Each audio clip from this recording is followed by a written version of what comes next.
Hey,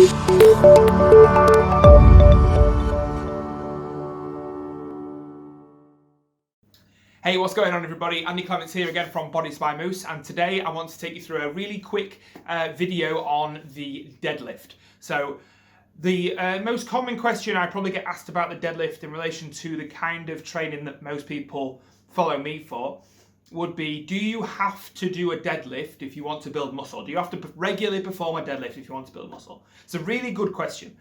The answer in short is no. There are no specific exercises you need to be married to in order to build muscle.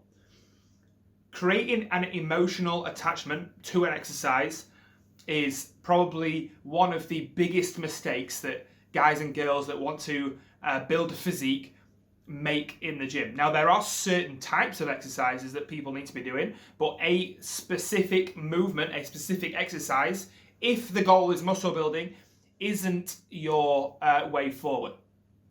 It's a myriad of different exercises across different rep ranges with different kinds of weights and that kind of stuff.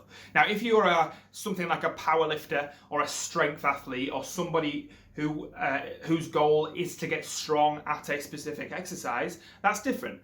That means that you need to get strong at a back squat or at a deadlift or at a bench press or something like that, because that's the goal.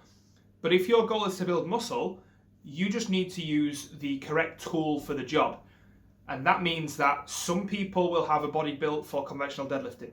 Some people, like me, will have a body that's a little bit better suited to something like an RDL or a sumo deadlift. Some people will have a bit better body suited to, just heavy loaded rows, something like that. They are all types of heavy pulling movement, but they aren't necessarily a conventional deadlift. So the dangers with a conventional deadlift when you don't have the right body, and some of you watching this will, but if you are really tall, for example, got really long limbs, or if you just don't have the hip mobility or the ankle mobility to get down to the bar, something's got to be compromised somewhere along the line, and the conventional deadlift might not be the right movement for you. That doesn't mean that you don't need to do a big pulling movement. In fact, I think a pulling movement, either from the floor or from knee height or from a rack or somewhere pulling from below you upwards in that kind of fashion, I think is massively beneficial for building muscle, because you can't build that kind of density, that kind of real hard physique. I mean, if you just look at people's physiques, you can tell those that pull heavy and those that don't. But again, that doesn't always need to be one particular exercise.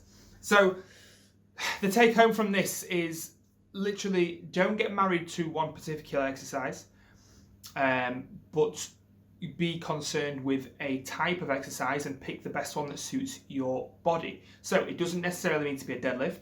It could be an RDL, it could be a rack pull, it could be a heavy loaded row, but something that loads your lower back and glutes and hamstrings and sometimes quads, and makes sure that you're building that density, getting a heavy stimulus in that you aren't going to get with many movements. There's some movements, like a pull down or a seated row or a bicep curl. These are all fine.